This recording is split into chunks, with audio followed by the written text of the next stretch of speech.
everybody, and welcome to a very special and exciting episode of Loss of Lieutenant. My name is Jordan, and I am joined by fellow co-host Nick. Hello. And a man who needs no introduction, but I'll give him one anyway to embarrass him. We are joined tonight by the man who took down Cancon in decisive fashion, maybe one of the best wargamers in Australia, Mr. RobShepherd. Oh, thank you very much, Jordan. So tonight we're going to be doing a bit of a win of his interview with Rob. We're going to go over his lists, have a bit of a talk about Cancon. Nick and Rob are probably going to talk about his game for a bit because it was a good one. But other than that, it's probably just going to be a bit more of an informal episode than we're used to. First of all, though, if you guys would like to support us, you can head over to patreon.com/Loss of Lieutenant for $3 a month, become one of our lovely cocks. And also, if you are looking for a new set of dice, you can head over to Baron of Dice and use our referral link, which will be in the description. I believe the code is it Lost, Tristan? I don't know if Tristan's listening. Well, I think that's the code. Either way, there's going to be a link in the description. The link will be in the description. I haven't done the sponsor read before, so fucking, I don't know. What we won't be doing... Well done. Dude, we're so professional, man. It's better. It's like every time we do a recording where it's like the 3 false starts you and I have to go through. Shut up, don't tell anyone about that. What do you mean? I'm sure they all definitely thought it was one take every time. Something we won't be talking about tonight, however, is we're not probably going to do an in-depth talk about Rob's 5 games because he's already done a very lovely version of that over on his channel. So if you do want a much more in-depth look at all of Rob's games, you can head over to his channel at RobShepherd, which we'll probably link in the description as well. I was right. The code was lost. Thank you, Tristan. Anyway, so first of all of us were at Cancon a couple of weeks ago. Rob did successfully take down the event with a decisive 5-0, 5 majors, and you dropped, what, like 2 or 3 objective points over the course of the event? I couldn't tell you the exact number, but they were all pretty solid games, yep. Yeah. I want to say he dropped 7? Because I know I had, a major share of what OP he dropped. Yeah, it was like it was a fucking strong run. So first of all, Rob, let's have a chat about your list. If you'd like to run through them both, and we'll probably got some questions for you. Sure. So this is actually going to be pretty easy because both of the lists are very, very close to the same. There's about 50 points difference in each of them. I took Vanilla Ariadna to Cancon this year. I did that mostly off the back of Tank Hunters. And a couple of other reasons as well. But the actual decision point was a game in which I inflicted 7 wounds with a Tank Hunter in one roll and was like, you know what, this is fun. I like this. On a Visceral as well, right? Like it was the most thematic Tank Hunter of all time. That was actually the last game before Cancon.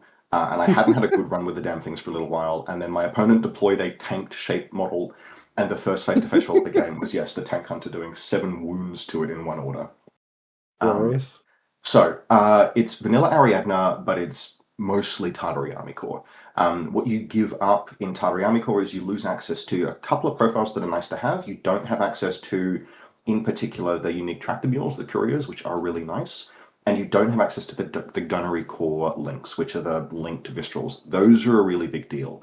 However, if you're not running multiple Viscerals, and you don't, for example, think you need couriers, or you have some alternative, or you're spending your SWC elsewhere, you get in Vanilla Ariadna almost all of the independent profiles you'd like in Tartary Army Corps, and you get a bunch of other profiles, including profiles that don't need to be in your list to be good. So Vanilla Ariadna has Parachutist Deployment Zone, even if you haven't taken those, when someone's deciding whether to go first or second, when they're deploying without having seen your entire list, that threat's useful and real. So Combat Group 1 in both lists, Colonel Veronin, 2 Strelocks, 2 Tank Hunters, and a Scout. That's 9 camo markers, and in every game I would use the Strelocks camouflage their decoys. I would throw those decoys back into the deployment zone to sit amongst the Tank Hunters. So effectively the Strelocks were 17-point models who would be a useful camouflage specialist, but whose main purpose, if they weren't pressing buttons, was to give the tank hunters decoy. And it turns out putting 4 camouflage markers in around your DZ in ARO positions can really do a number on your opponent's ability to react and deal with those pieces. So tank hunters almost always got to take their choice of AROs, which is a really big deal. Then a Dynamo Paramedic, Dynamo AP Spitfire duo. That's a duo in Vanilla Ariadne, in addition to being in Tartary Army Corps. It's one of the best duos in the game. It's just incredibly high utility. Those things have got mine dispensers. You've got 5-point baggage in this faction. They've got linked smoke. There's a specialist. The specialist is a paramedic. Ariadne likes its paramedics. She executed a lot of my own troops over the course of the event. But in one game, she zapped the Dog Warrior, brought him back up, and a Dog Warrior coming back is a nightmare for your opponent. The AP Spitfire is just a firepower piece that's highly mobile. It's one of those pieces that when I first used it, like way back, put it into a bad fight, it died. I'm like, I don't like this. I'm just going to use cheap dynamos. But I got convinced to try it again, put some more reps into it, and it's one of those pieces where, because it can maneuver so aggressively, you only use it to take fights where other things aren't available or where it's advantaged. And it turned out to be really clutch, both in practice and in, for example, the final game. Because it's the only piece in my entire list that can realistically fight a Yanpo. Because everything else is like 2 dice, good ammunition. Like, fuck, my opponent has an immunity armor model. This does nothing. I need burst. Were the smoke grenade launchers as good as they look on it, or were hugely valuable, massively important. Not in every single game, but it's just reliable linked smoke. Anyway, then a tractor mule, and so then the last model in Combat Group 1 differed between the 2 lists. In the first list, it was a Dog Warrior, one of 2. In the second list, it was William Wallace. William Wallace was initially something I tried for a bit, like for a meme. This is very funny, because he's the best piece in Ariadne for killing objectives in corporate appropriation. But actually, he's also just really fun to play, and he's chain of command that doesn't actually really like... It's not a model I'm taking to be chain of command. He's doing his own thing. But coincidentally, just having chain of command in one of the 2 lists means that if you think you need that, having it is good. Combat Group 2, both lists, is then a Vistral, a Dozer, and a Kibra and then the last 2 models are unique. In one of the 2 lists, I have a electronic peripheral. I actually thought I had an electronic peripheral in both lists, and I deployed it in every single game. One of 2 mistakes I know I made over the course of the event. That includes in my game against Nick. So what you're saying is your Cancon win has been invalidated. Tainted, yes, horribly, and I'm joining along. One day we'll have a Cancon where the person who won did so completely fine. It's a long line of people being like in the post event going, hold on a second. I got the last time I put up a Cancon video, I got yelled at about super jump, actually, even though I maintained that I was in the right. Anyway, the last 2 models in that combat group in the list with Wallace are a Sasha and Highlander. In the list, and that's just a specialist. The Sasha is useful she's a forward deploying specialist, which is theoretically useful in a bunch of missions, but she's 6 points, and I had 6 points. Wait, she has 4 deployment? Yeah, 4 deployment, 4. Yeah, +4. I need to read my models. I was deploying her in my DZ. It's perfect because she forward deploys +4, and then you put your treasure token 4 inches outside your DZ, and her first activation, she just walks past it and gets a second booty roll. Oh, man. I never did that, mostly because my modus operandi with treasure tokens is just to put them next to my HVT as far away from stuff, but yeah. Yes. In the other list, the list with the Dog Warrior, the last 2 models are a Highlander and a second Dog Warrior. So in that list, there's a Dog Warrior in both lists, which basically means if I need a first turn punch or just things to stall the enemy out, I've got aggressive, like I can use those 2 as my 2 reserve drops, which means they get to deploy knowing they can impetuous fairly aggressively, and those guys are 6'4", they throw their smoke grenades. Frankly, a lot of what they did in practice and in play was just be mobile, be durable, and spec fire. I don't have couriers in these lists, but Fizz 16 grenades is pretty damn good spec fire. I was going to ask how much of their time was spent crouching in a corner throwing grenades on fucking 13s. Less in the event than in practice, but there were a couple of significant spec fire rolls, including one very significant one in the first game that set me up for like a really clean line. Since we're not going to talk about it in great detail, it was a turn 1 spec fire, last order, combat group 2, had the order spare, threw a grenade at a pair of croziers that were hiding on a rooftop. And my opponent was basically like agonizing about what he was going to do. At which point I said, mate, if you're having to think about this so hard, it means that you have to decide if you're going to dodge with your Knight Commander and reveal him or not. Take my word for it. You just want to dodge, because if I hit this, you're making a save in any case. And I can just spec fire the next turn. He's like, yeah, okay. Dodges, I whiff the shot. I'm like, okay, cool, that's the Knight Commander. He's dead man next turn. So yeah, those were the two lists. Yep. No MSV, which is notable. Yep. Not much access to it in vanilla Ariadna, but lots and lots of just good ammunition. Explosive AP, T2 AP, AP on everything. Like it's a boarding shotgun, or like the random cursory guns are AP boarding shotguns, which are AP Spitfires, etc. Even Veronan's randomly an AP CCW. So lots of ability to connect if it hits, lots of mimetism, and the lists were surprisingly good at going first. Even though I went first 5 games in a row, they were surprisingly good at playing either of those, because the tank hunters in that defensive field and the Vistral can really buy you a very solid, they can buy you a turn of ARO very cleanly. It's just good. It's just a lot of good time wasting pieces with all the decoys and all the just random camo markers. And now, I remember we talked about TAC in the past. Well, TAC or Ariadna, you not being particularly afraid of what is under those camo markers. Boy, fucking howdy, are people afraid of what's under those camo markers now? Yep, that's the gist. So yeah, those are the two lists. Nick, did you have any questions? I found it very challenging to figure out what combinations could be under there, because you had put the Strelok decoy in your DZ. Yep, that's I think it is possible if you really unpick it to get like some kind of an idea, but yeah, because there's so many different options, it's very challenging. I had a very fun interaction after I published the video. I got a message from Ivory, who I played against in round 4, who I didn't realize. I told him, because during the course of that game, I told them that decoys were disappearing when the Strelox ARO'd various different things. But that happened so late in the game, in a very high pressure situation, they basically weren't paying attention. And so they hadn't cottoned that the decoy markers that were hiding tank hunters were from the Strelox. And so I had this all caps message from them, like 3 days after the event, that's what those fucking camouflage markers were. Yep. You cheeky bastard, which was very amusing. Absolutely getting done in by that. Oh man. I gotta ask, so what was your plan for sort of like a Tusa or like a Swissel, basically? Was it the tally ho coordinated order? For the Swissile, it's relatively straightforward. Actually not hugely terrified of that. Big asterisk, but like it's a hugely threatening piece. But the hope is that if I'm playing into Panoceania, so Panoceania, who have access to a Swissile, is Neoterra or Vanilla Panoceania. It's not Kestrel.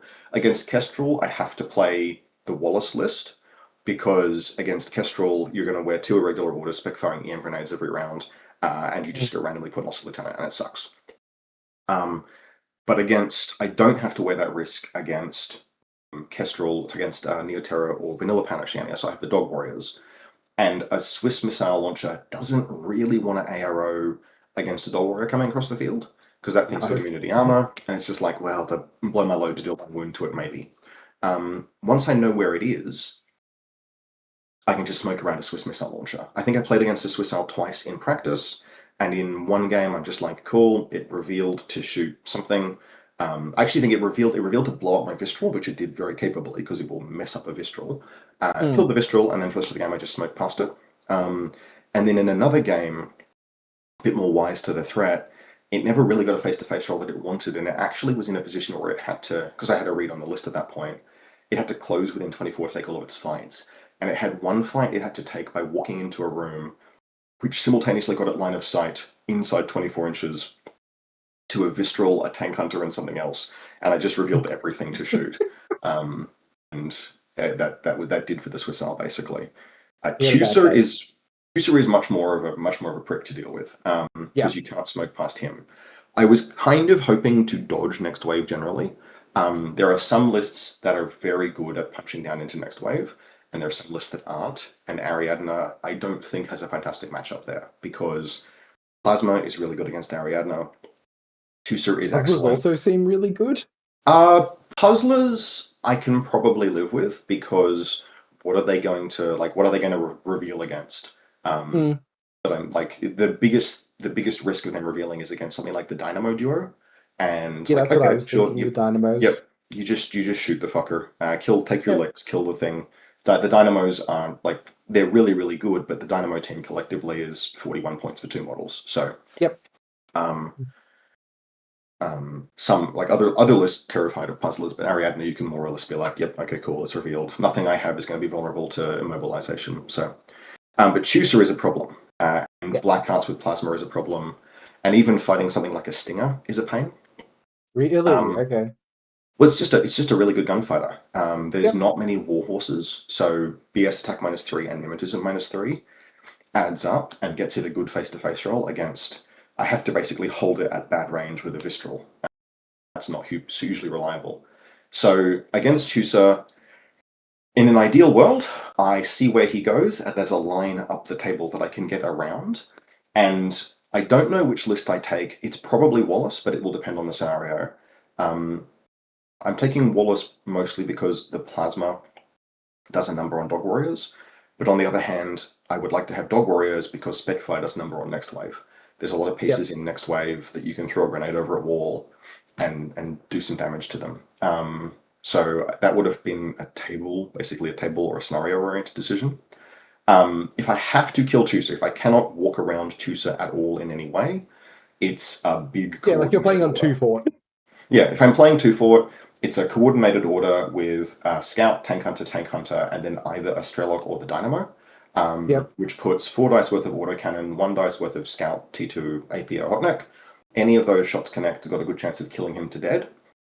And then I either have just like a Scout to forward observe him potentially, just to have the follow-up a little bit easier, or a Strelok rather to forward observe, or I have the Dynamo in there just because it's 2 dice if it's leading a list. I probably honestly go with the Strelok forward observer, and just try and roll the forward observe roll so that the next shot maybe a Tank Hunter kills him if I've got the +3.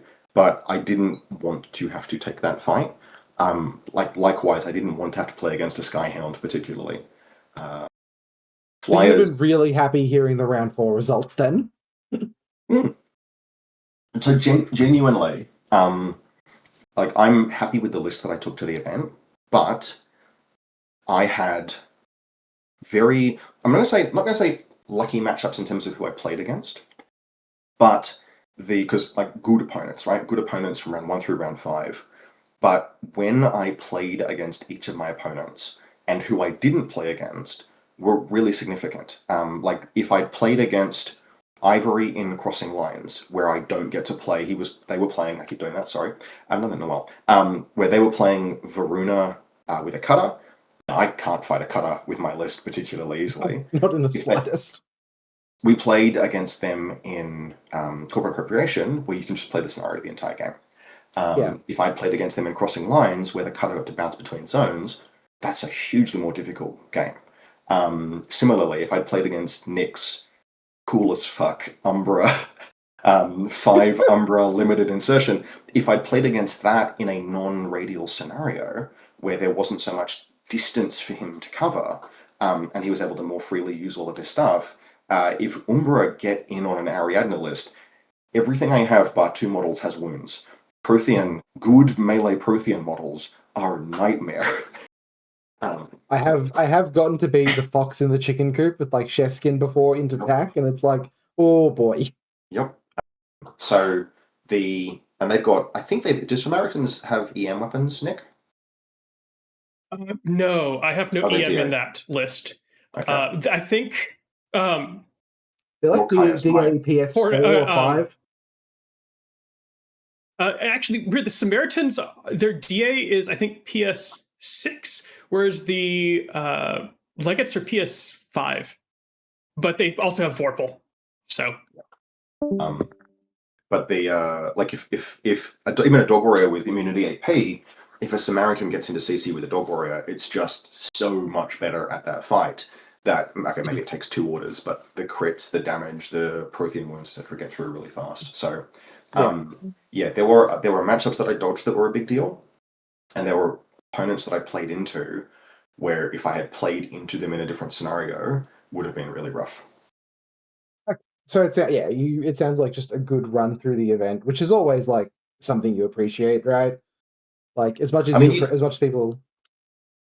You do not win a 5-round event Without a bunch of luck. without some luck somewhere. It's just you can read the meta really, really well, or have some kind of like idea that works really well for the scenarios, or have really, really honed lists, or have lots of practice or whatever.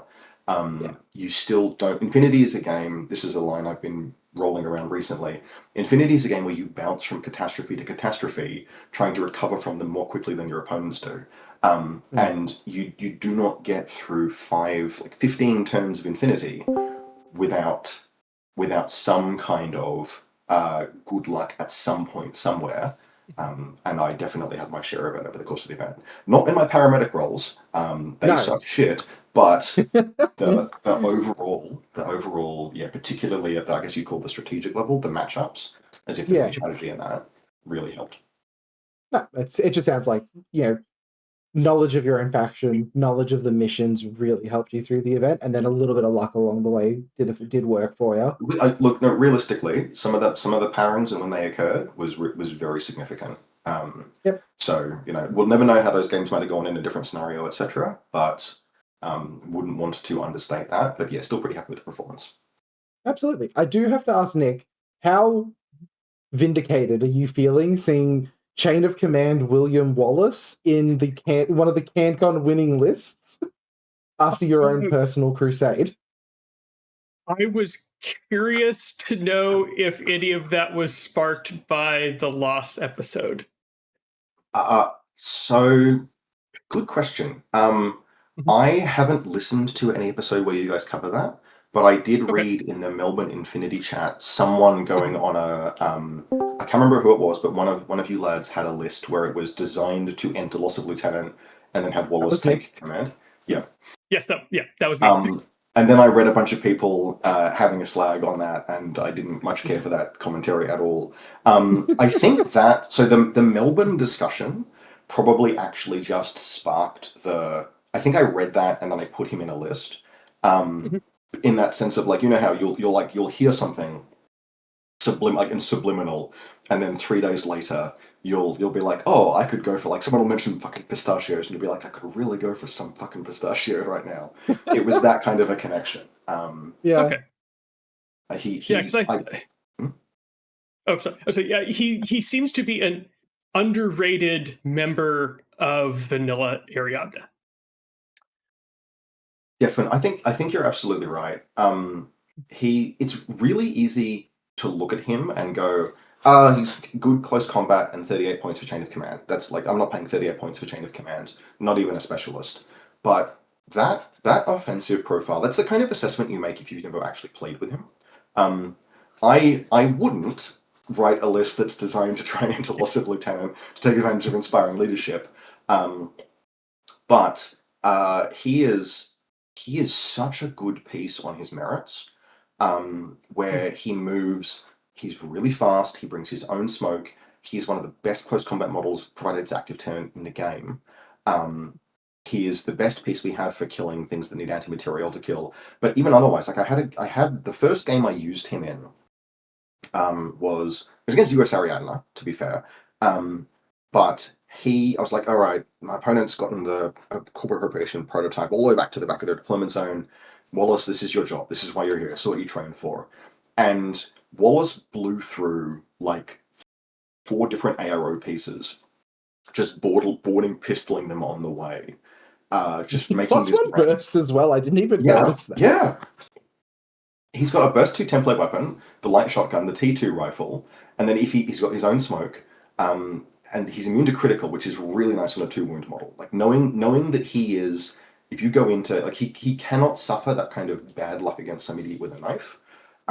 38 points is expensive, but the package was justified in context of the scenario I very specifically wanted him for, and what he could do on his own merits, and just sometimes you want chain of command. Sometimes it's just good to have that. And so those three things collectively, I do not regret taking him at all.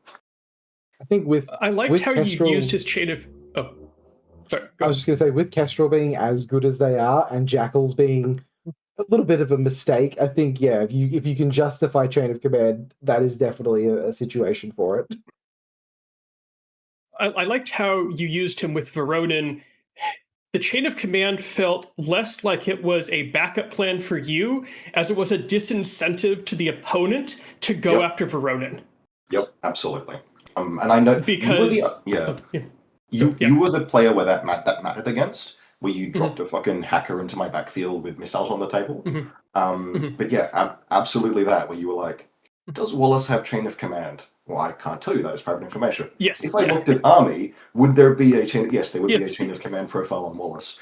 And you just were like, well, I'm not going to shoot him. I'm not going to kill Verona, then it'll just make your army stronger. Yes, because you're preserving that Lieutenant +1 command with Strategos. Yep. Sorry, +1 command token. Never mind. So just you're preserving that Strategos, and now, as normally it would be incentivized even with a chain of command to knock out that Strategos, but going, well, I'm just going to give that Strategos order to Wallace. So you're not really losing anything. I'm just powering up the monster you want to dump orders into and spend across the board anyways. Yep. So it seems like a waste of orders on my part to go after Veronin now. In the Wallace list, if someone, like, just hypothetically, if someone killed Veronin on the first order of the game and that was the only casualty they inflicted, it would be that would have a lower overall effect on my list's capability than killing a single regular cheerleader, because I lose the Strategos, but I have Wallace's coordinated order, and that list can 100% make use of coordinated orders. And then the irregulars in Combat Group 2 are regulars now. Yes, Which means that the Sasha and the Highlander can just hang out cheering on like the Kibravolk or something. So yeah, I did not enter Loss of Lieutenant over the course of the event, but that was in at least one case due to the fact that Wallace was sitting there being like, no, you just don't want to do this. It's actively bad for you if you do. So I guess the next thing is just sort of overall through the event, how are you feeling about Ariadna post that October update? I feel like they finally sort of have a real identity in N5 and have gotten like a real shot in the arm that they needed. Yeah, they're very solid. There were pieces that I left at home. I tried and this was more of a like me learning how to play the faction. There's a lot to explore. I had a few games with all of the Parachutist DZ models and some non-Parachutist DZ parachutists, and they're just not pieces that I'm particularly good at using personally. I would need more time and more reps that I didn't have. But I know players who are more experienced than me with the faction, and they get tremendous use out of those pieces. So that's even more depth that like I didn't explore. I ran relatively similar lists. There's still a lot of single wound, and there's not a lot of high-tech stuff, and you're very much locked out of good access to visors in vanilla Ariadna. Plenty of MSV1s in other like sub-factions. But yeah, like I'm on record as saying before October that Ariadna was very challenging to play, and that playing them represented taking that challenge on yourself. They've still got that identity where you are playing from behind technologically. No Mimetism 6, no MSV2, no hacking outside of the War Driver, etc. But the things you get to make up for that are stuff that no other model, no other faction in the game has. You do not have access. No other faction has anything that's like realistically comparable to that Dynamo Duo. A tank hunter can do much of the work that a Swiss Guard missile launcher can at almost half the price, and you can take two of them. The camo game, even just the Vistral relative to cost is one of the best ARO pieces in the game. 26 points, definitely. Sapper, sniper range bands. You talk to Ariadna players who play all of the different sub-factions in Ariadna, and one of the breakpoints between what makes a good and what makes a okay Ariadna sub-faction is if they got access to a Vistral. So yeah, no, I think Ariadna is post October, very solid spot. Awesome. I think that's really good to hear. I think people already sort of knew had the vibe of that, but it is nice to have someone just sort of go, no, you are feeling correctly. This is great. You should enjoy having some cake. The October update generally was one of the best. Like I don't know if I've seen a game company produce a balance update that was as generally like really well done as the October update. Like it's easy to overlook that where you Oh can god, like if you play a game that's like a living game, like so Infinity classically updates kind of slowly. Yeah. But if you play like Song of Ice and Fire and Conquest and other war games where it's like new updates every 3 months, you get very used to having a whinge every 3 months about the one thing in that update that you didn't like, but or the three things or whatever. And it's easy to overlook when stuff's done really, really well. But by God, the October update was good quality. Like even if you're a person who hates the idea of the Swiss missile launcher, it's exciting and it's interesting and yeah. So I think as much as people hate the Swissle, I think it's necessary to make like a good hard ARO piece like that is really challenging to deal with, because I think yep. people were starting to overlook dealing with AROs in N5 and now they have to think about it again.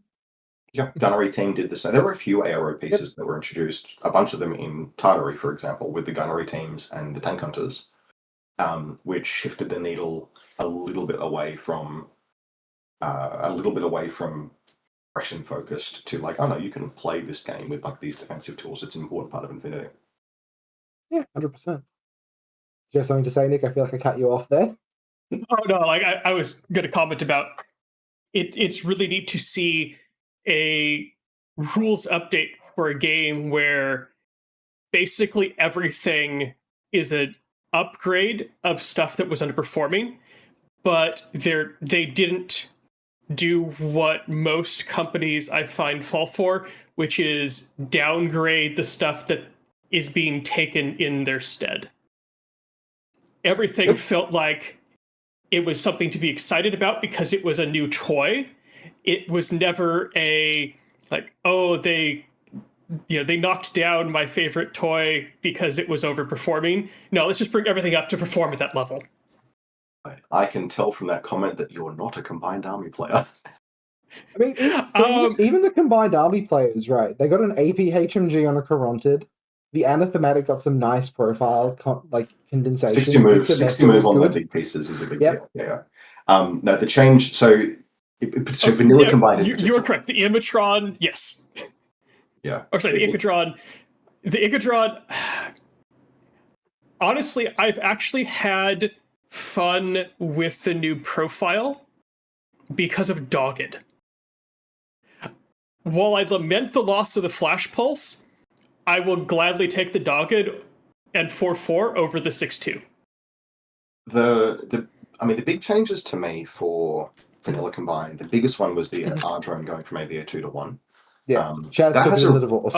Has a really big impact on this building. The Icadrons though are a weird and interesting side grade. Yeah. I would probably have had a more negative opinion on that change if the very first game I had played in the October update hadn't been crossing lines with two Icadrons in the midfield. And my opponent, who was a very good player and former Cancon winner, but who hadn't had the time to read everything, deployed against these Icadrons and had this moment of like sheer existential crisis when I told him that it went Dogged. And he's just like, they have Dogged now. Like, yeah, sorry, yep, they do. Do you want to walk Sorry, through mate. that? So yeah, God. Should have watched our stream. That was my experience of crossing lines, was putting an Icadron in the midfield, and it ate 5 orders top of 1 from their pool. Because it's a Dogged repeater with a flamethrower. Yes. Yep. All of the above. Yeah. I guess the next sort of logical place to go is, I mean, from the way you described it in your video, Rob, it sounds like you and Nick had like a really fucking interesting game. And I think Nick had like the most interesting list at the event as well. Thank you. Actually, I had a question for you at the start of our game. I guess over the course of the event, you were the only player that accepted my courtesy list. And that just stands out as a... And I'm curious, what do you get from that courtesy list that I'm guessing some other players aren't? It's a good question. Mostly, so, oh dear. I think the answer actually is, there was, so your list is so non-traditional. I'm assuming you guys have done an episode on it or something, but 5 Umbra, Suriat Lieutenant, +1 Order, smattering of chaff, and then the Malignos and Fractor. I can't remember everything correctly. Yeah. It's 4 Umbra, but otherwise, yes. 4 Umbra. Okay, sorry. Yeah. Which can link, but then tend to break apart to do Cyber Mask stuff. Yeah. So you deployed that, and someone had mentioned, like, I think I like just that, like, goblin cackling, like, ho, Nick's running this list. It's fucking hot. And I'm like, okay, this is going to be interesting. And you deployed it, and I'm just like, I need a fucking moment to just think. And so the courtesy list was something for me to look at and be like, no, actually, yes, everything that is present there is present. This is what I am seeing. I need to just look at this and think for a moment. It's a legal list that has been deployed. What I am confronted by. But it was also useful because a bunch of the October changes from memory legates changed. Yes. And, like, I have to legates were completely rewritten. Yeah. So I needed that in particular to remind myself what the heck everything had, what could hack, what couldn't, everything could hack, what the melee stats were like, what the mobility stats were like, what was tactical awareness and where, because I hadn't played against Onyx post October, and so it's just like, okay. I'm gonna misremember legates if I don't look at this, and probably other stuff as well. So it was really useful. Okay, excellent. But yeah, that game was fascinating. It did also include me absolutely fucking sharking Nick, to borrow a phrase of Gordon's, with a rules discussion on the second order of his first turn, which was discussing super jump. No, it's a fair question, and I think it does come down to, as soon as CB adds the word parabola into the rules, that opens up more questions than it answers. Yeah. I mentioned, I think, earlier in this recording that there was way back, 3 years ago, I put a video up about my Cancon performance playing Toha, and the comments to that video included a number of acrimonious claims about misplaying super jump. This was in N4, and in N4 and in N3, the wording on super jump was left quite flexible, so that you could just make 3-dimensional movements in space. Because in N3 and N4, I'm assuming that Corvus Belli had the wisdom not to try and invoke geometric principles in how those rules worked. And so, for example, in N3 and N4, there was never the use of the word parabola.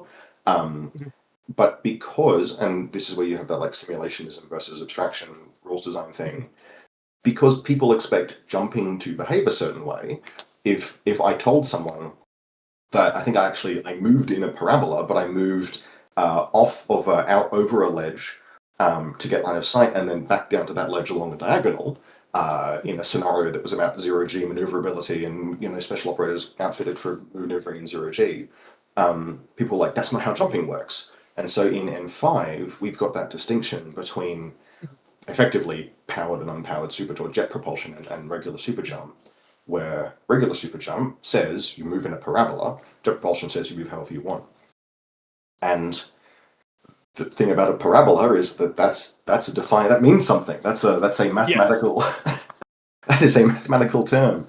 And so the specific interaction in this particular case, which is one that I probably would never have been aware of if I didn't have such strong opinions about super jump from previous editions, was a parabola is a defined term. And actually, Nick can probably describe it better than I can. But if you are in base contact with a vertically oriented surface, then there isn't a parabola you can take that gets you on top of that building, for example. On the assumption that, and I think, Nick, you're going to have to help me out here, the parabola's axis is assumed to be perpendicular to the surface of the table. Yes, and that's the assumption that I am not sure which way to go. So if the axis of the parabola is perpendicular to the table, then it is symmetrical on the vertical axis. And that means it's not going to be possible to jump over vertical structures, because you can never have a line or the side of the parabola can't be oriented so that it's perfectly vertical. But if you can turn the parabola so that the axis is not perpendicular to the table, then you can line one of the sides of the parabola up, and if you deform it enough, you can get the slope of the side of the parabola to be 0 for long enough, be infinity for long enough to get up over that before it arcs. Yep. And if you accept that part of super jump is that we can change where the orientation of the axis of the parabola is facing non-perpendicular to the table edge, then all sorts of maneuvers that don't make sense if you think about super jump as an abstraction of, or as a simulation of jumping, which is why the rule exists, which is why the delineation in N5 seems to exist in the first place. I have strong feelings is not exactly the right word, but I have emotions about the entire, it didn't need to be complicated like this. It did. Yes. There's gonna be we're gonna have a fucking math major now in our fucking comments going, listen here, you fucks. Well, so there is already some accepted weirdness. There's a standing ruling with regards to super jump that you're allowed to vault while super jumping. What that means is not exactly, I don't think it's actually been specifically defined. It's the ruling that says, oh fuck, parapets on every rooftop in every game of Infinity kind of stop super jumping from working, so let's just not have that be a thing that completely screws with the mechanic. And so, for example, if you are on a rooftop prone in base contact with a vertical parapet, you can invoke in trying to jump down, you can invoke I'm vaulting as part of this and kind of get around that.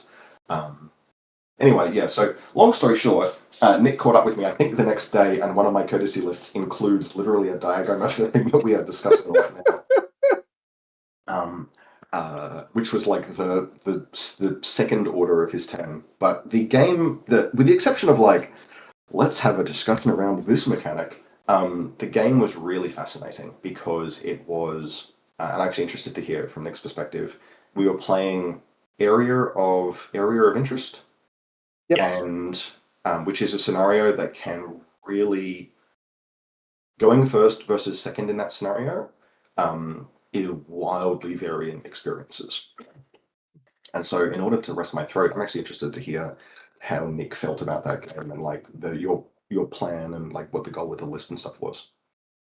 So I won the roll and chose to go first, or chose to pick side and let you go first.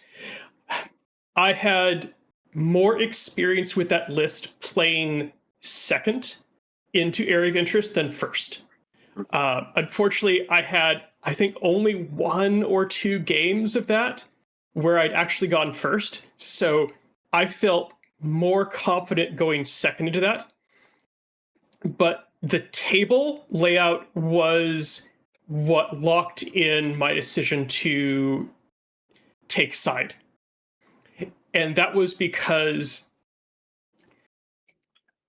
in the middle of the table, there was a large, just line of sight blocking thing that you couldn't actually stand on.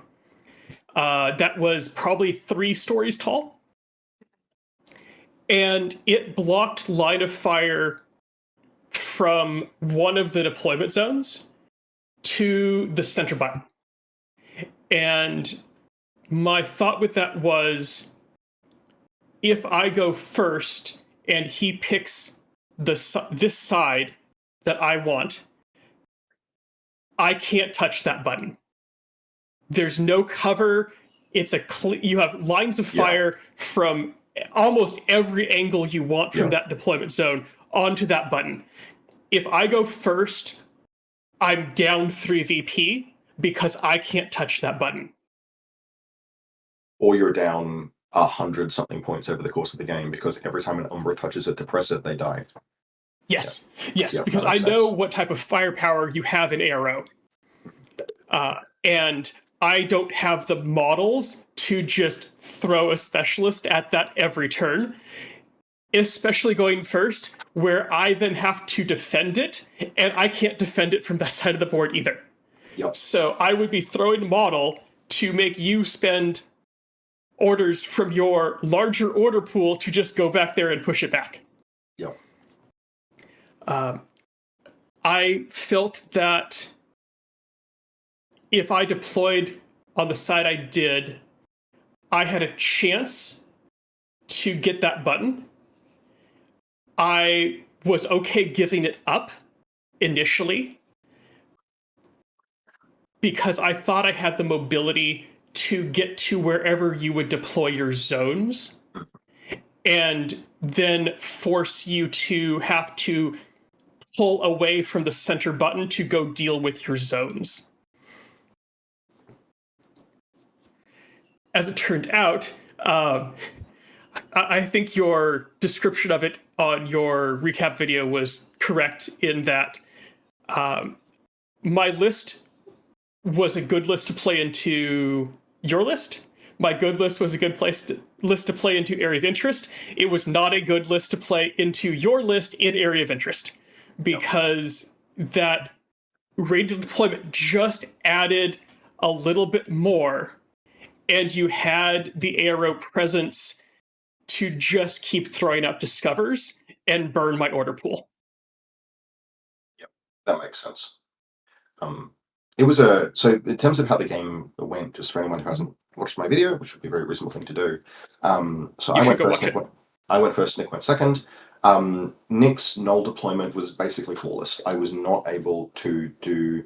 I think the face-to-face rolls I made against his models on the first round was that a scout on a roof of a spaceship, after a couple of orders, put down a Nicodron, and otherwise Wallace ran around and fired his rifle at an R drone and got flash pulsed.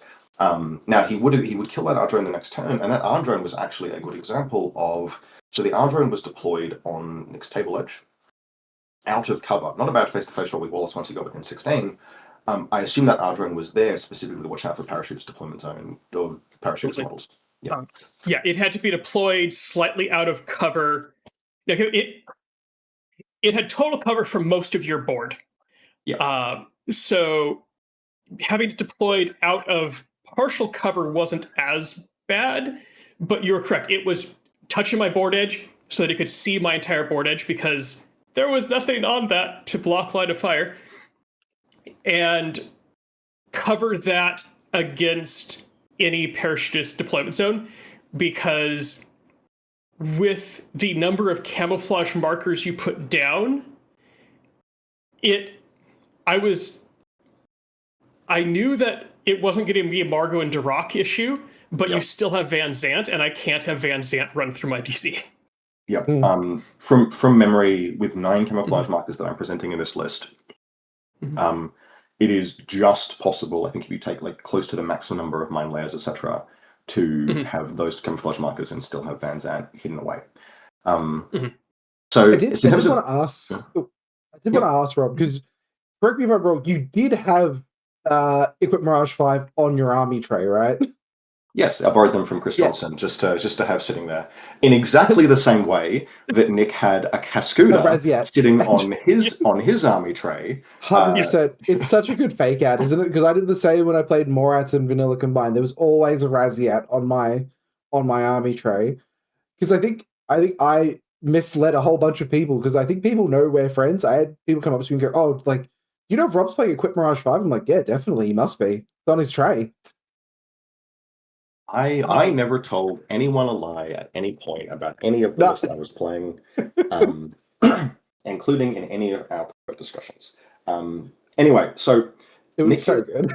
Nick has this very close to immaculate null deployment, which is fucking terrifying, because not being able to grapple with any of those Umbra before they start running at me is very scary. However, one of the nice things about, for example, a Key Revolk in Group 2 and the Dynamo Duo in Group 1 is that if you have nothing else you can do in your first turn, you can spew out deployables. Like, there's always a plan for spare orders in the Ariadne list. And so, very clean. One of the things about null deployment is it doesn't present many AROs, so very clean. I could just press the button. You don't need to roll to press the button if it isn't being contested in area of interest. The Sasha does that. And then the Key Revolk runs all the way across to the corner of the table where I've got my special area of interest scrolled away, and it hides there. And then it's just Wallace makes his run and gets flashed, and then it's deployable city. And that's not what I would have liked my first turn to be, but it's what it had to be, with Nick's deployment being really good. And past turn to Nick, he's got a virtually intact order pool, a bunch of tactical awareness, a bunch of NCO, 2 lieutenant orders. But that's the point where, if basically the fact that radial deployments, especially in area of interest, if you have, as I did, my area of interest was touching what would have been my table edge if it was a normal deployment zone. Yes. Which meant that Nick, I think it took basically your entire first turn to get an Umbra Samaritan from your deployment zone where it was safely scrolled away to that area of interest. Yes. And part of that was because you had to keep reserver masking, because I was able to throw 1 or 2 discover rolls every time you moved. But that sheer amount of distance to cover meant that your first turn wasn't able to do the things I was terrified of, which was to plasma all of my shit with your plasma rifles, or jump into melee and eat a bunch of things with Prothean, etc., because the distance was just too wide. Yeah.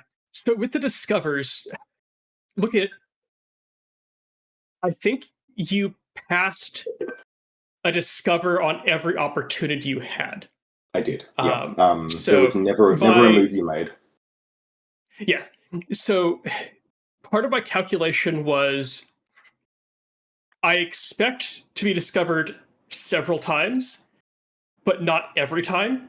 Yeah. And at some point, if you fail to discover, now that starts to snowball, because you have to start popping camo markers to do discovers, since the models that failed the discover roll can't try again until I'm in a new marker state. Yep, 100%. So that was significant. The odds of making 2 discover rolls when one of them is on a 10 and one of them is on a 13 comes in at something like it's like a 1 in 6 to fail. But if you make enough of those, like one of them, like I think we mentioned, you had to resummon mask something like 4 times on the way in. That sounds about right. Yeah, it was something like that. It was a lot. Yes, and so what it meant was when the Samaritan on its last order got around into my area of interest, it had to do so from a discovered state, and it had to dodge. And I had spent my entire turn throwing every possible mine and crazy queller and everything out there. And what that meant is that when it made its dodge and you rolled a 15, that dodged. Oh no. It dodged everything I was throwing at it, because that's a crit, except for 2 mines that detonated. Because the mines are at a big 3. Then you got lucky again, and you failed both saves. If the Samaritan gets in, you score a point. Now, it's one of those situations where it's not the end of the world, because I got to unpick that bugger at that point. If he survives that, it's probably going to be something like the AP Spitfire on the Dynamo that goes in after him, tries to take that fight if it can at more than 16. Regardless of what happened in that run-in, I did have the advantage of knowing that the Samaritan was not going to have more than its baseline of wounds, because the model I had in the zone was a Key Revolk, which is a structure model. But I have had games where, like, anytime you're trying to fight a model that can dodge on 15s, you are never guaranteed to get kills. And if Nick had made that run and gotten lucky, say I'd failed 2 discover rolls on the first run, on one of the first moves, and that had freed up, say, 2 orders because of that snowball effect, then I run into the risk where there is a risk that the Samaritan gets in, gets the kill, maybe it's wounded, maybe I get a chest mine in on it, but then it cyber masks. And at that point, it's like, okay, there's just all of these extra things that become a little bit more difficult. and which prevent me from doing things I want to do on my second turn. As it was, the Samaritan went down, and the nature of a limited insertion list like Nick's is that it feels losses very keenly. That one order represented a significant portion of your total pool. So I go into my second turn, and I have the luxury of not having to actually do anything because I'm in a position. Like, if the status quo maintains, it is even harder now for you to repeat that run. So I just replaced all of the mines. Wallace killed the Flash Pulse bot. I wasn't able to actually really do much else, but I had the luxury of not needing to. And so then if all remains equal, none of us spend any more orders, you are winning the game. It's not even that, because nothing about the tactical is like it's worse than it was worse than that for Nick, because none of my deployment was the same as it was before. My board position was the same as it was before. His plan therefore had to be the same as it was before, but he had one less order, and and I'm up 2 scenario points. So that snowball of bad luck for Nick on his first turn was a really big deal. And your recovery was to reveal the Fractor, which was really interesting. Really revealing a Fractor when it's Nick. You have to. Everyone knows Nick loves the Fractor too much. It's like, playing against Nick, there's probably going to be one of them. Sorry. So I did have to. I believe I had to combat drop the Fractor in. But managed to stick the landing. Yep. And dropped in the back of his deployment zone to be in zone of control of both the Vistral and Veronin. Yep. But out of line of fire of everything. Yep. It was a very clean landing. So that ended up then spotlighting the Vistral, missiled the Vistral, dropped it to unconscious something, which unfortunately I didn't have the orders I felt to finish it off. Yeah, makes sense. I felt it was better to try to get a run on some of your cheerleaders, because I felt I could get a fairly safe run with the Fracta, knowing that I still have that extra wound, that if I can take only one wound at once, then I just get tougher. Yep. Unfortunately, then your third turn happened and you picked everything that I dropped back up.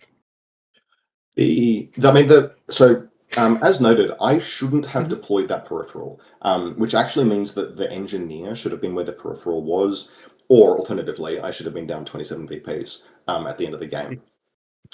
From my perspective, the more significant play, and this is something I did to people a couple of times over the course of the event, is I didn't do a great deal of damage in my round 2, but I did do a fair bit of time re-establishing defenses and repositioning Wallace, with an eye toward the play I knew I wanted to make on the final round, which was after everything else was done, your second turn was finished, I think I spent almost all of the orders, maybe like 1 or 2 that I had in group 1, to run Wallace up your table edge, into a building, up a ladder, and into melee with your Surreal Lieutenant, and cut him down in one order, because that's Wallace will do that.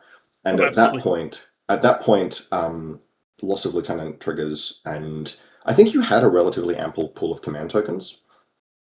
Yes. But it's a kick. It's like the wind out of the sails, and the last turn in area of interest can be very important, because we're scrambling to get to different zones, and there's so much distance between, or at least had there not been a very cheekily hidden Malignos, there was so much distance between the 2 zones and where I thought your pieces were, that I felt like at that point, like, okay, cool. Well, this is on lock now.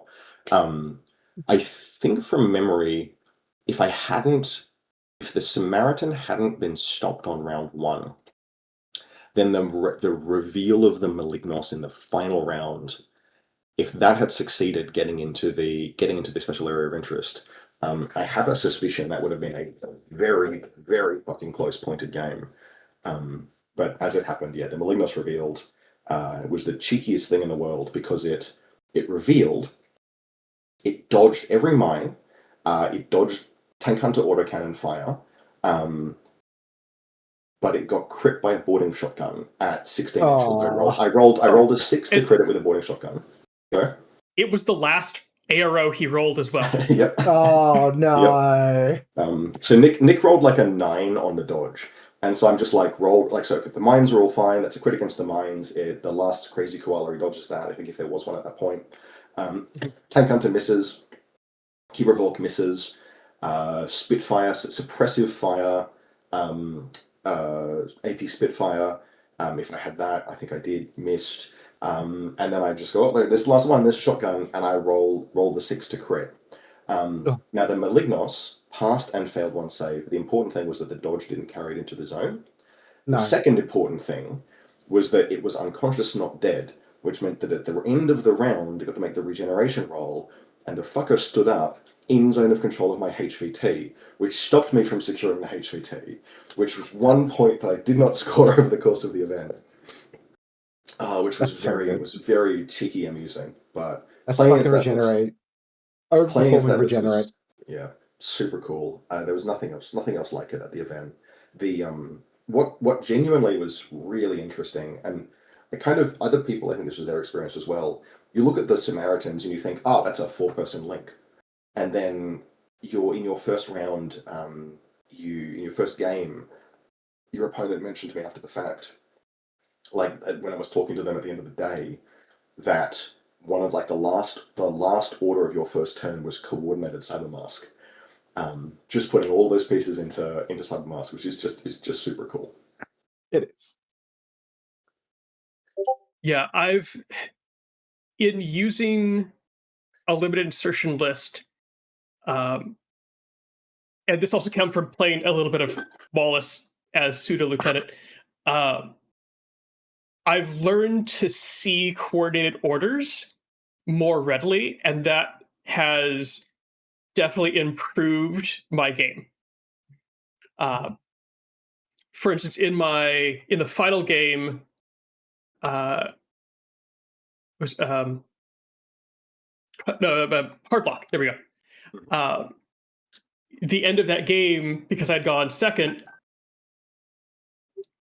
was a coordinated order of super jump push button with 2 Samaritans and the Fracta.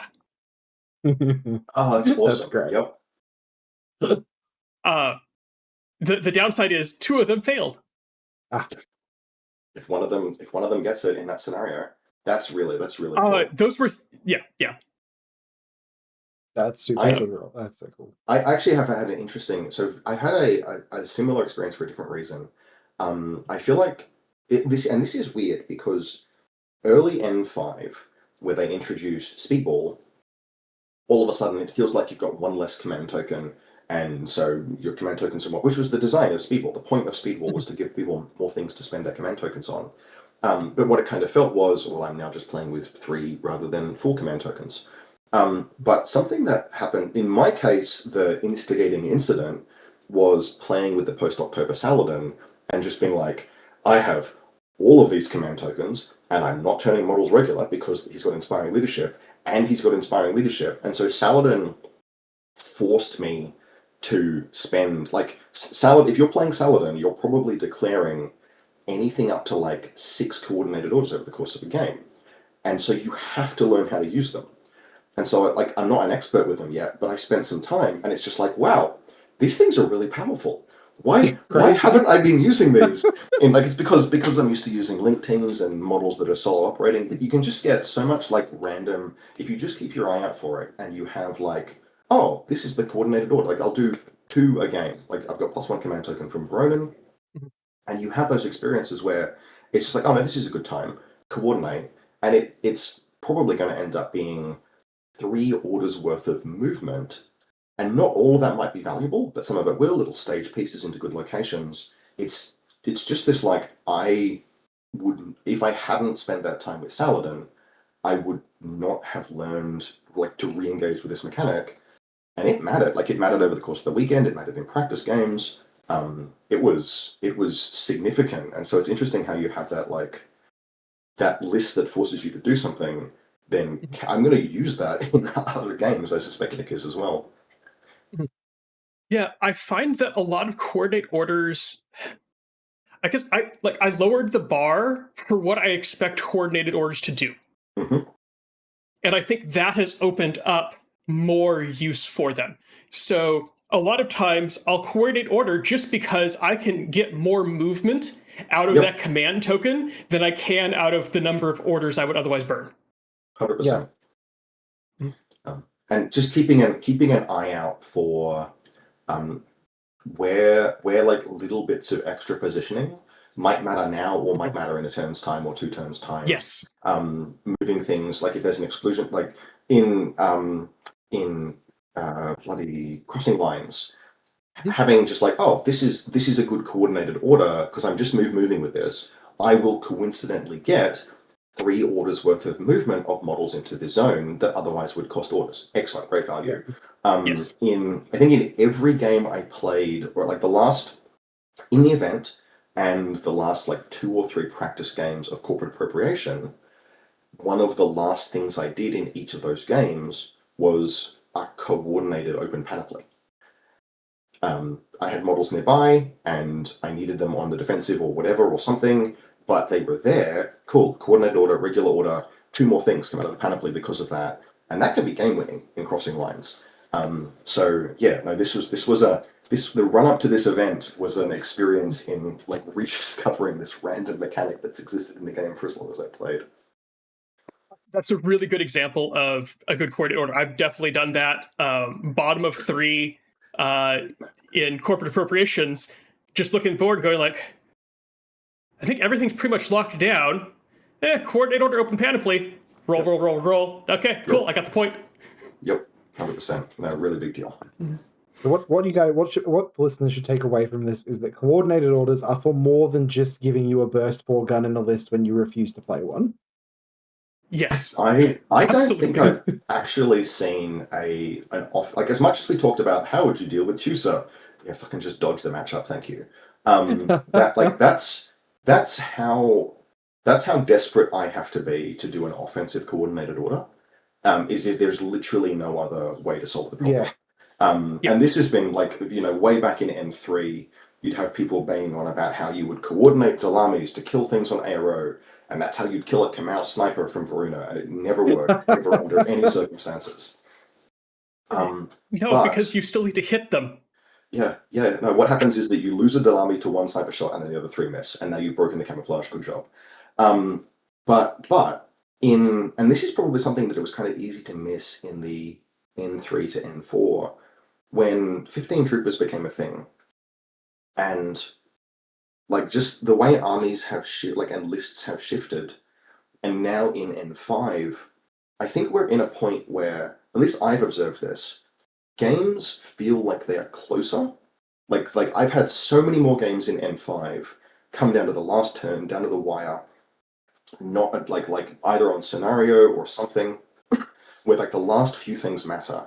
And in that circumstance, if you've saved, like if you spent a coordinated order and you've moved 3 extra models in addition to the one that you intended to, and 1 or 2 of those models ends up saving an order later in the game by being just a little bit further forward, there are so many circumstances where that could be like the difference between having a second attempt at pressing a button or getting 1 movement further forward into a zone that scores points. Games are closer. Lists are tighter. Like, we're all pretty damn good at list building these days. People have got a very good idea of like how to build for capability, etc.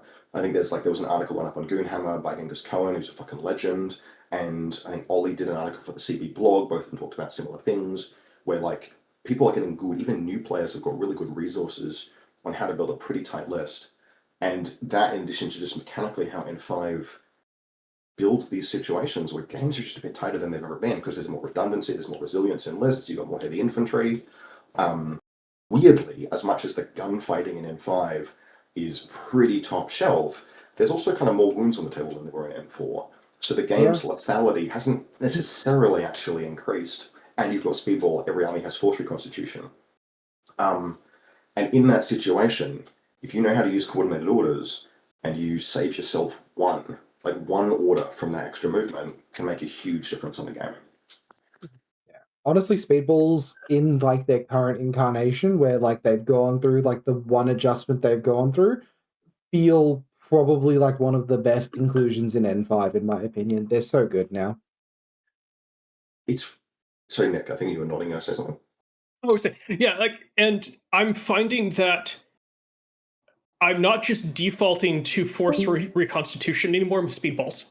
Yeah. So there are definitely games where I can look at the board and go, Speedball jetpack here.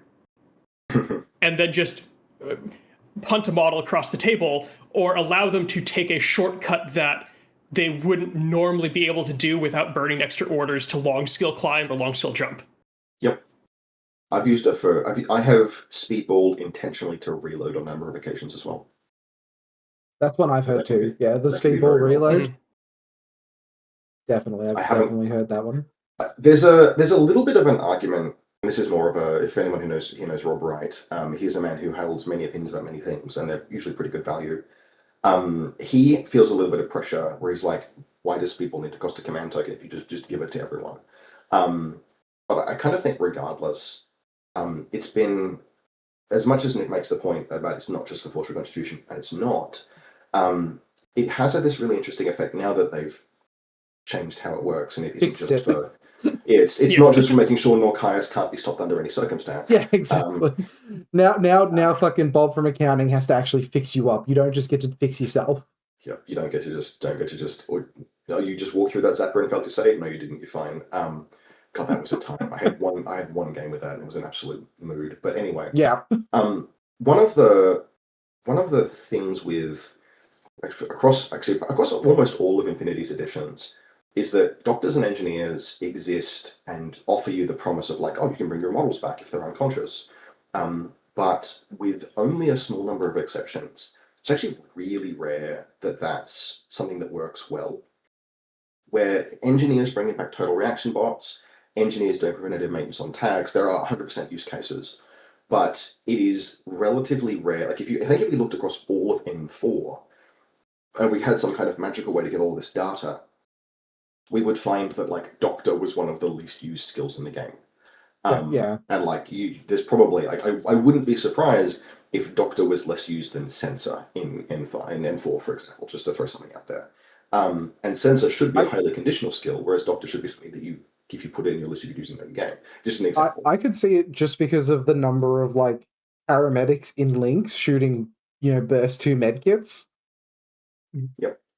The point I was looking to make was force reconstitution is something that you can put in the list and it can do nothing because your models shock out and die, or they take a whole bunch of wounds, or a rocket launcher burns your total reaction bot to the ground. And a lot of the time, it's still worthwhile to include it. Like if you're running a Panasonic attack, take your damn engineer. If you're running a total reaction bot, take your engineer because it's got that buffer of remote presence. But all of a sudden in N5, everyone, if you really want it, everyone's got access to this once a game to bring something back. And it's the way that changes the texture of fights and the lethality of the game and the ability to go into turn 3.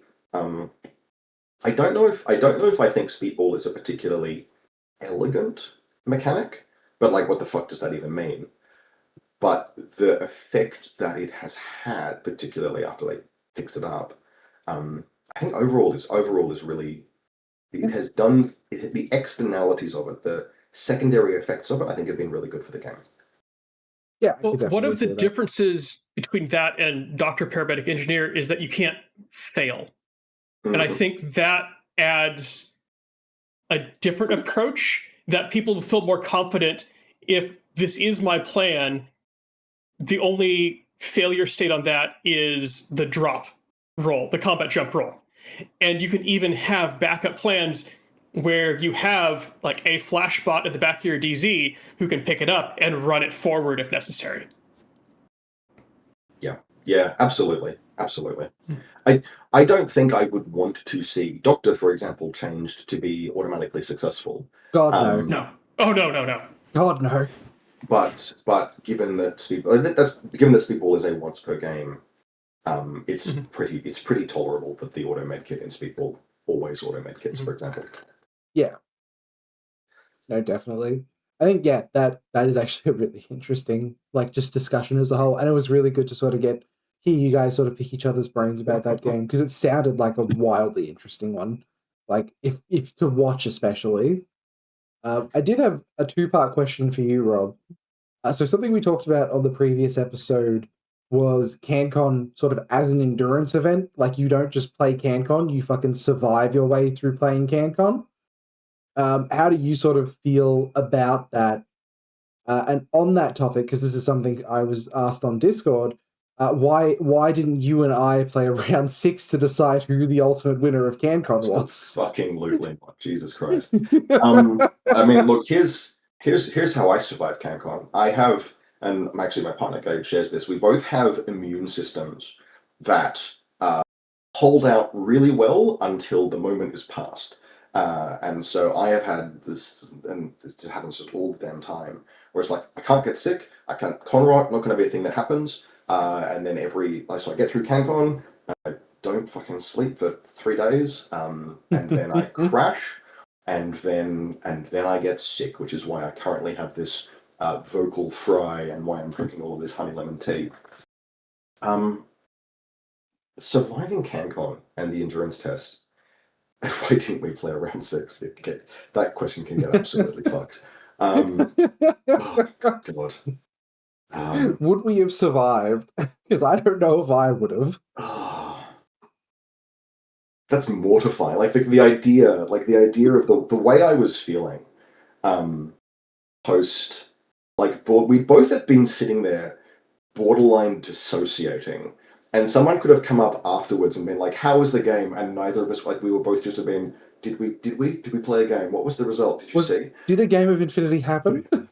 Like I was in a good social mood. It was great to see everyone like afterglow for like days afterwards. But 5 rounds was enough. Thank you. That was good.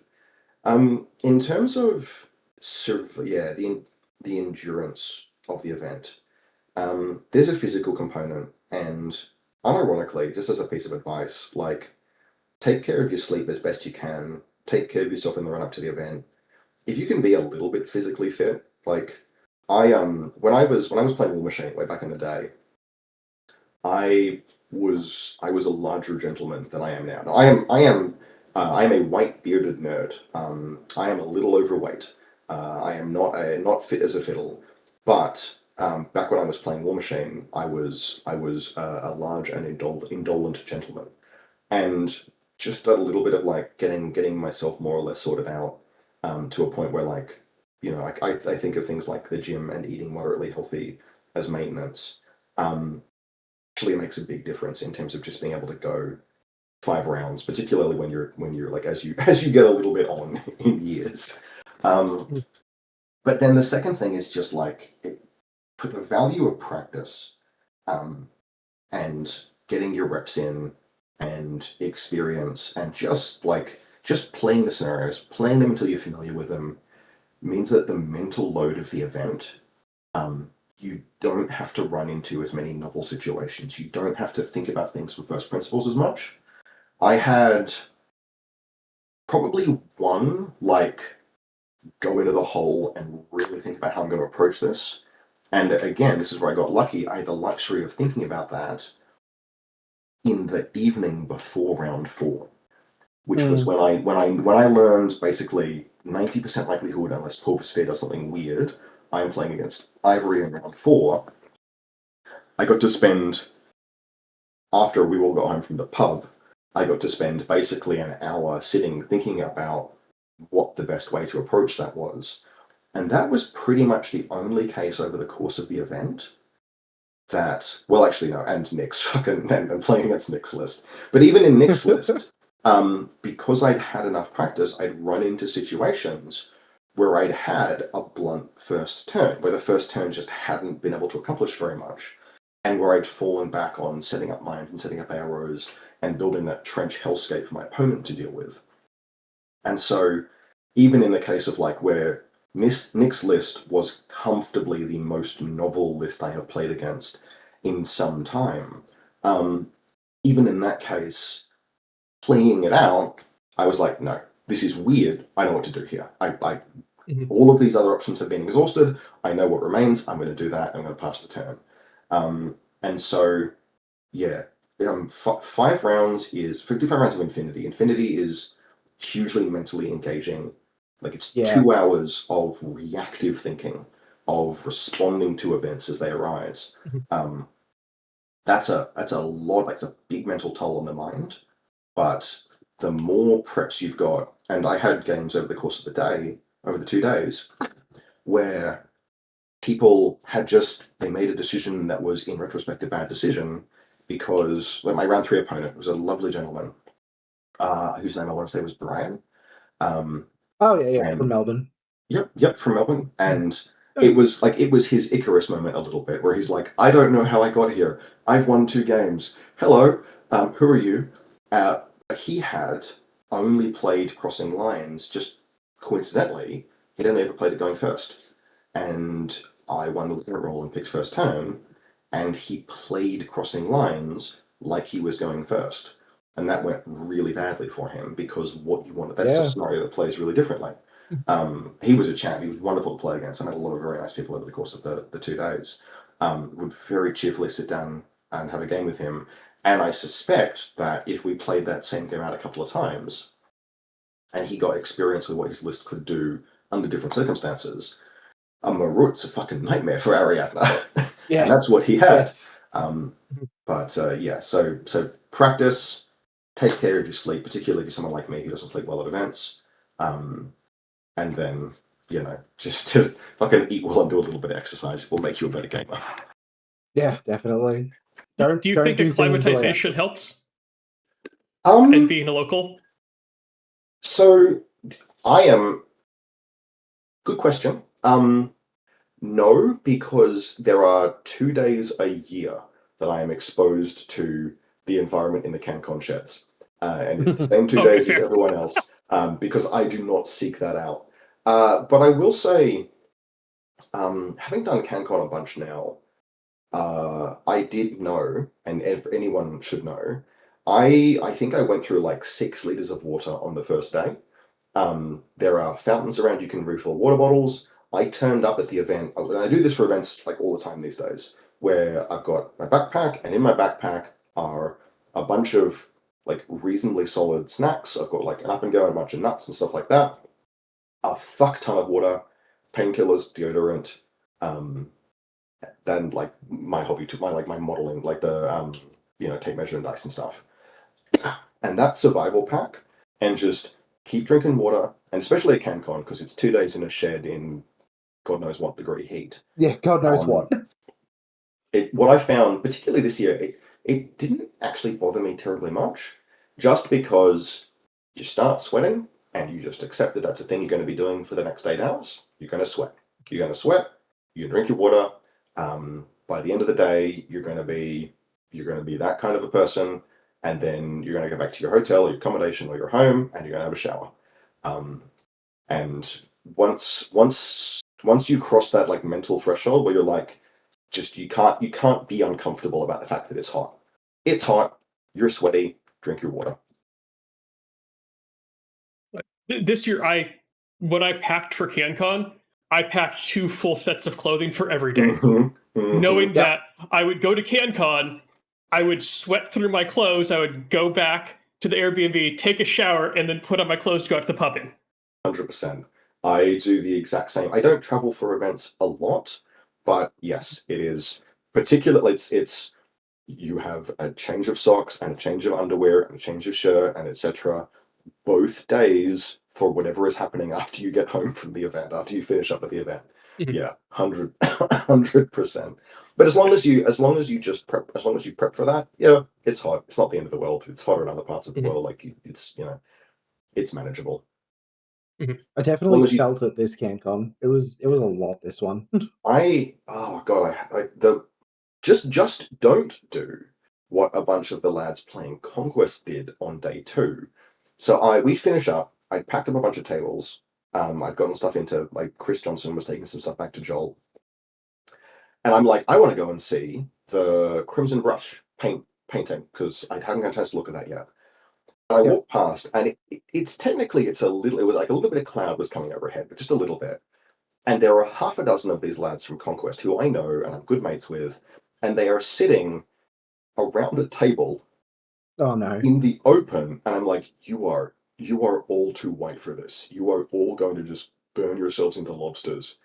Like, what are you doing? Like, oh, we're all just tired and sitting here. Like, guys, you're gonna blister. Go inside. Go, stop that. This is not a good idea. But yeah, it was manageable. Yeah. Well, it was like the stress at this Cancon didn't feel well. I was under weird stress this year because like going through day one, once day one had finished, I knew that I couldn't win the event unless some real shenanigans happened on day two.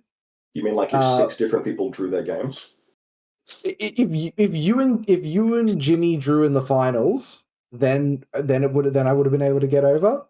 But it was different stress because I knew that I had to win out, otherwise tank through the rankings immediately because I finished day one with the one major victory and the 2 minors. Oh. You were in a situation where you couldn't win, but other people could lose? Yeah, pretty much.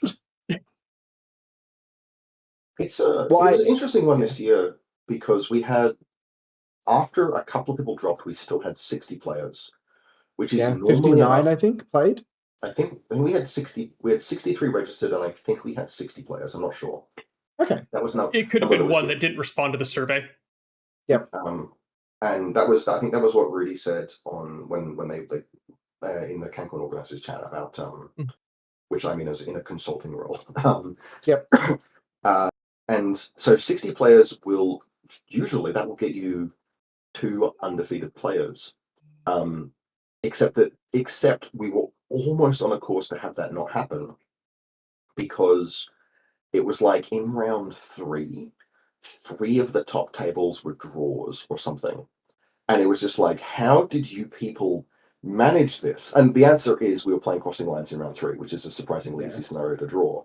But like, oh yeah, it was a lot of people who did that. Because I think after round 3 there were 6 undefeateds. It was yourself and Ivory, Josh and Jimmy, then myself and Ash were the 6 undefeateds. Yep. Mental pressure in that kind of an environment is weird because we just do it to ourselves. Like, yes, it's the same as if you've ever heard that thing of like when people like you have an inclination to like mentally revisit embarrassing moments from your younger years, and it's like no one, only you were the only person that remembers whatever that weird, awkward social thing you did when you were 14. No one else does. But we inflict that on ourselves anyway, and the pressure is the same.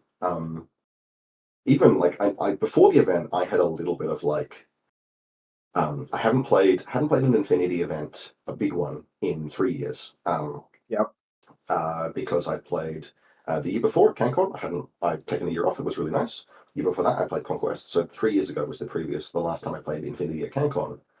And I had like a little bit of the fucking goblins in my head before the event being like, you've been spending that time, like I've been doing much community building. I've had plenty of games of Infinity, but we've got a lot of new players, a lot of teaching games. I'm running events about every 4 to 6 weeks. I get to play maybe one or two rounds of those events most of the time. And so there's that like, well, what if you're fucking terrible at the game? Like, shut up, brain. You're an idiot. And one of the things if you've actually never played before. yeah. What if this has all just been an illusory mirage, and you've never actually played Infinity before?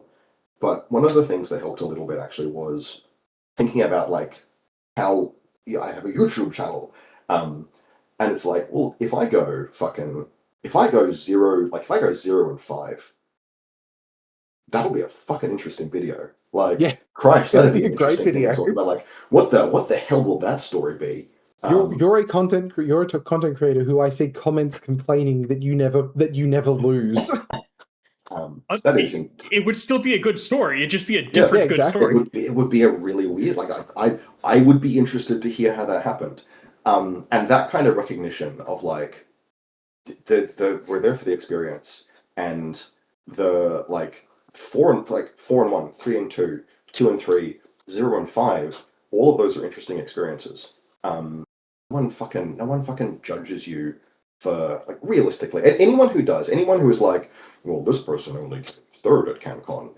Anyone who pays too much attention to podiums is not. They don't have an opinion that's worth listening to. One of the things I run into in Conquest a little bit actually is you will, when people talk about like our list's powerful, because Conquest is a rank and flank, the game plays a little bit more slowly, and so because there's less reactivity and like that constant having to adapt, the impact of a list in a game of Conquest, you kind of feel it over the course of a game where you're like, I don't know how I was ever going to beat this. Maybe there was an answer. But you have this thing occasionally in Conquest that'll rear its head, where people will be like, I might say, hey, if you guys haven't seen it, this list is really good. Like people are poo-pooing the old Dominion Fallen Divinity, and I'll say, oh hey, actually she's pretty cool, and you can use her in this way. One of the things people will drop occasionally is, well, show me an event that she's won. Show me an event that list has won, and it's like, piss off. Like that's not how you should measure those things. And it's not how you should measure players or people. I mean, the idea of measuring, like the idea of the all of that, like we're too status oriented. It's human. It's very, very human. But to the extent that you can, it has never helped anyone. Like this is very quickly veering into, have you considered just not being stressed? You should try it. Like fucking thanks, Rob. That's fantastic. I'll do that. But genuinely, like, have you thought about just being happy? Yeah. Fucking, I'll try and get around to it at some point. But genuinely, especially if you're the kind of person that does stress about your results, your fucking worth as a human being is not tied to how well you perform at a war game.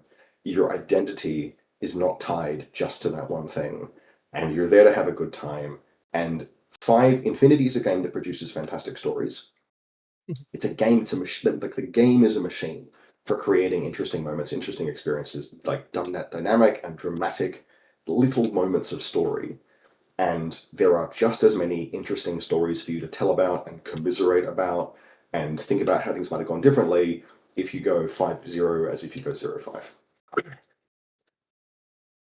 Yeah, 100%. One other way to approach that, I think after you've been to a couple tournaments, most people kind of get an idea of where in the meta they rank, and being able to go into a tournament with the expectation of, I'm looking to place somewhere in this range, and if I place better than that, yay. If I place a little worse than that, but having reasonable expectations of where you think your skills are compared to the people you're competing with, and I guess like your handicap, I guess, like where you expect to be, and then judge how well you did based off of that.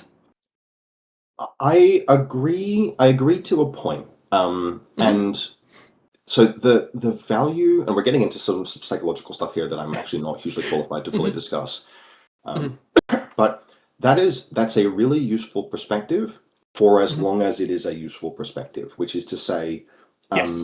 if that's a way of approaching the event that helps you manage your expectations and have a good time, then it's good and positive, and you should do that.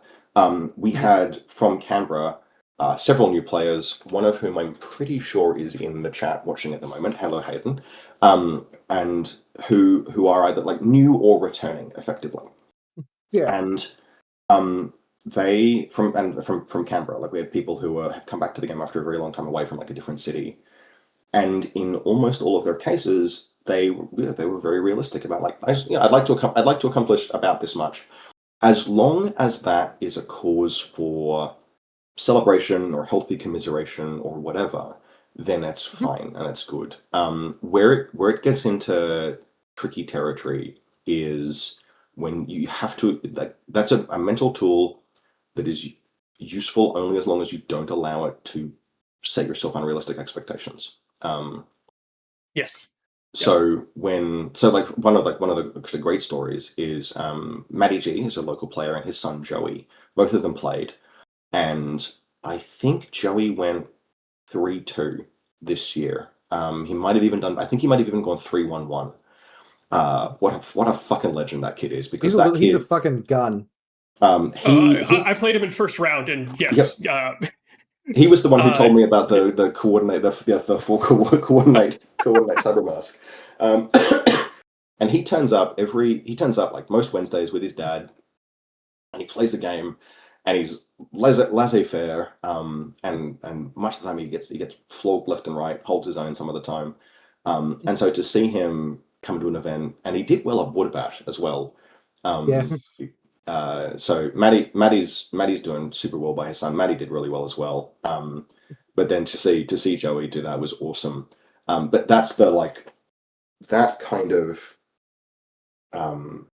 as long as you approach my expectation of myself is this as a tool to stress less and to like feel healthy about yourself, that's well and good. But it's something to avoid when you have like, oh, I should podium. Like, you've got to avoid those kind of thoughts, because of course, there's 60 players at Cancon, and people coming from all over the country, and there's some, like, as a country, we've got some real fucking good Infinity players these days. Like, Australia has amazing war gamers just on the world stage. Yeah, I think there were five returning Cancon winners at Cancon this year, I think, from memory. I'm pretty sure we had myself, Hector, Rob from Canberra, Lockie. So there are at least four returning winners, and that is down selecting just to people who have won, not even to, like, previous podium. And then you've Jordan won Water Bash, which is a major event. So yeah, it was a hell of a field. Okay.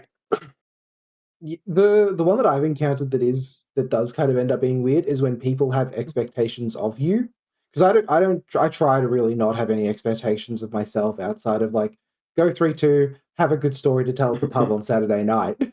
But it is a weird thing when people do have expectations of you, and you're like, wait, do I have to, like, live up to this? One of my least favorite comments, and people say this nicely, was a couple of people said, when I won this year, and it was very flattering, but I wish they wouldn't say it, which was, to the surprise of no one, or as expected.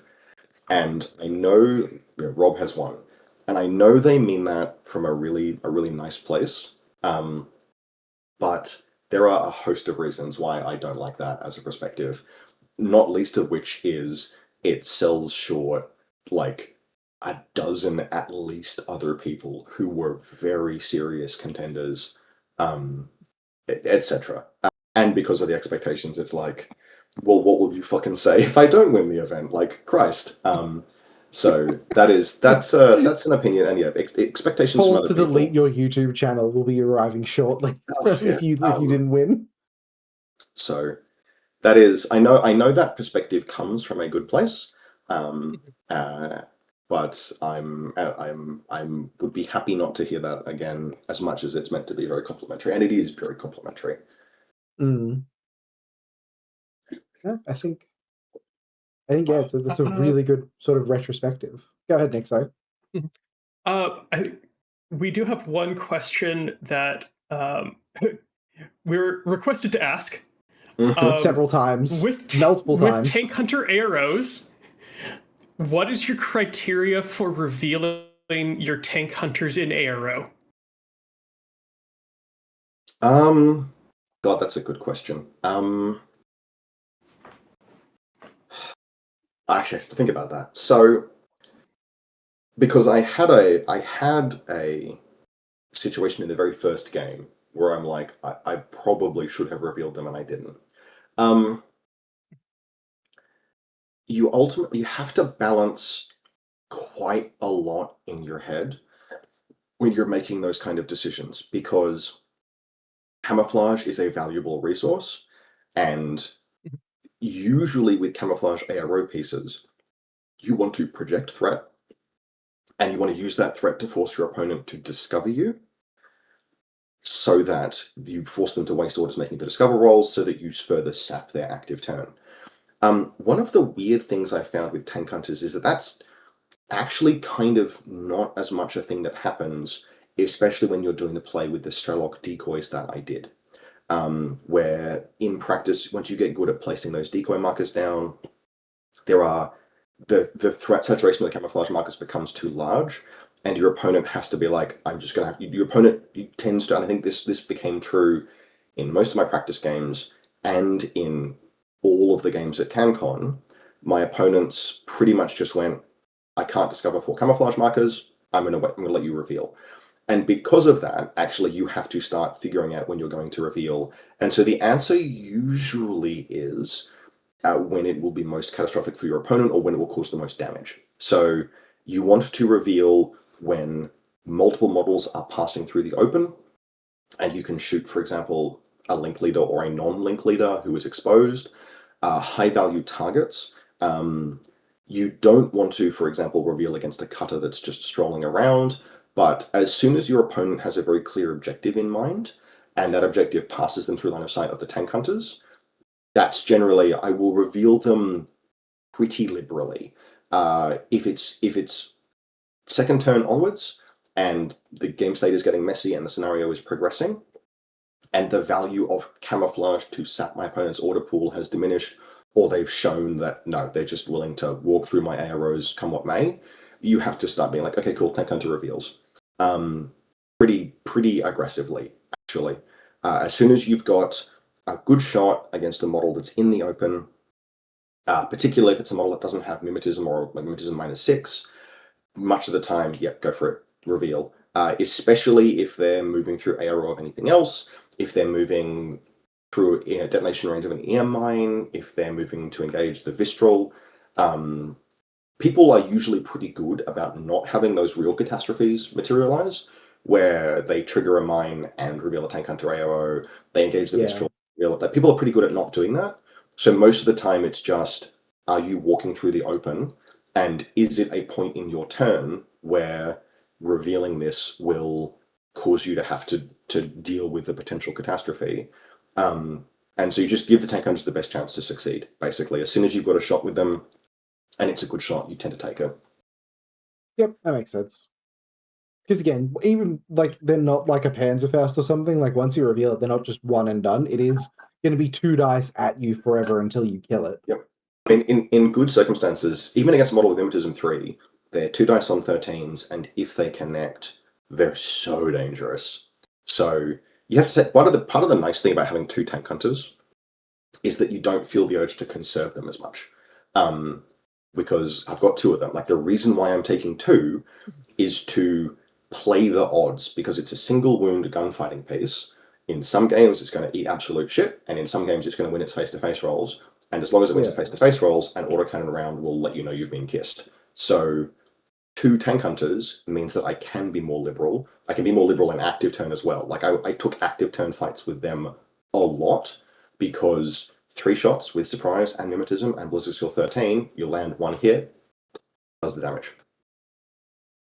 Definitely. Like it's just one of those ARO pieces where you are forced to acknowledge it, you are forced to deal with it, and you are forced to have a plan for it as soon as it reveals. Yep. Which is just, it's good. I like that I think we said it earlier in the episode, I really like that the ARO, like the lethal ARO axis of Infinity is really like reasserted itself after the update. I didn't play against any vehicles. I did play against the Seraph, and the Seraph actually was the game where I probably should have revealed earlier than I did. I had in the first match, I had an order where the Seraph moved through line of sight of both tank hunters as part of a super jump. And I'm just like, it was early. It was early in the turn, and my main I had such a good turn in the first turn in that game that I just needed to make sure my opponent didn't get back into the scenario. So I wanted them to waste time. But I do, in retrospect, be like, man, but it would have been so fucking cool to just but like take 6 saves. For like the fact that I could have just thrown 4 dice on 16s with any one of those hits connecting with 3 saves on 9s. It's just like, that would have been real good. That would have been real good. And I would have done it. A Seraph is just durable enough that if it had split burst and won one face-to-face roll and failed the other, then the Seraph would have been wounded but alive most of the time. A Seraph doesn't, even out of cover, it doesn't go down to a tank hunter round. Yeah, if that had been right. If that had been a Red Eye or a Skyhound or anything else like that, Stop a bit of Go Pod. Yep, because those things I only need to connect with an autocannon round once to put it in the dirt. But a Seraph has just enough durability that the calculus shifted. But I will comfortably, if you move a vehicle through 2 of my camouflage markers and they're tank hunters, I will comfortably reveal both because the odds of me getting a kill are shockingly high. Like once a Go Pod, once a Red Eye, even a Red Eye, which is pretty durable, is in line of sight of 2 of those things, the odds of one of them landing a connection and a portable autocannon round goes straight through a vehicle. Oh, God, yeah. I think the thing that is going to sort of slow down vehicles, once people do, like, I think you've talked about it, we're in a little bit of like that red deck wins phase with vehicles now after that update. The thing that really is probably going to start stopping them is those like true hard, like lethal AROs, because you can't just like willy-nilly super jump in front of them and hope for the best with a vehicle. That's a whole separate discussion that we probably do not have scope and my voice will not sustain me through. The scope of this winner's interview has changed dramatically several times during the interview. People that I've spoken to a little bit who've had a lot of games in against flyers, have their experience has been that kind of actually much the same as it has been for a long time. You want just enough defenses to stop your opponent from accomplishing their objective. And with a vehicle on the table, what that means is you need to make sure that you cost your opponent just enough orders on their first turn that they don't also have enough orders to get a ballistic skill 14 flyer into your deployment zone. And as long as you can do that, then you get your active turn and you can deal with those things however you like. You can hack a flyer, you can get a shot on an inactive turn, blah, blah, blah, blah, blah, blah, blah. And so even if your lists are not aggressively adapted to dealing with flyers, you need to be more bloody-minded than you would have been previously about what constitutes acceptable ARO and what sacrifices you're willing to make to consume your opponent's order pool well ahead of that terminal approach of the flyer. And we'll all figure that out as we get in. Yeah, as we all sort of get better at the game. Well, I think unless you have any questions for us, I think we can probably start ending it off here. I'm done. You can put a fork in me. I'm done. But it's an absolute pleasure, gentlemen. No, it was wonderful to have you, Rob. Thank you so much for coming on. We're really, really glad to have you on the podcast again. I think the last time you were here was after you won Cancon the last time, I think. All right, so I'll see you all again in like 3 years' time, right? Yes, yeah, so next crossover is in 3 years. But no, so thank you to everyone for listening. I hope you guys got a lot out of this episode. Like I said, the scope of this episode changed dramatically several times during the episode, but that's exactly what we like here. So I have been Jordan, and I've been joined by Nick. Goodbye. Yeah, goodbye. And Rob, where can people find you? And you want to direct any people anywhere? You can find me on RobShepherd on YouTube.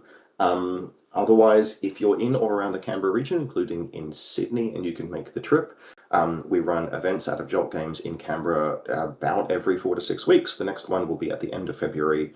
And so if there are any Sydney-siders who listen to this show and you're interested in coming down to an event on 20-something of February, jump onto the Jolt Games webpage, look for the event there, jump in, register. It's a doable drive. There's people coming down. It'd be great to see you. If you allow Ivory to, they will drag you to this event. There are logistics in place. There are logistics in place. Anyway, thank you to everyone for listening. We will see you all next time and have a great night. Goodbye.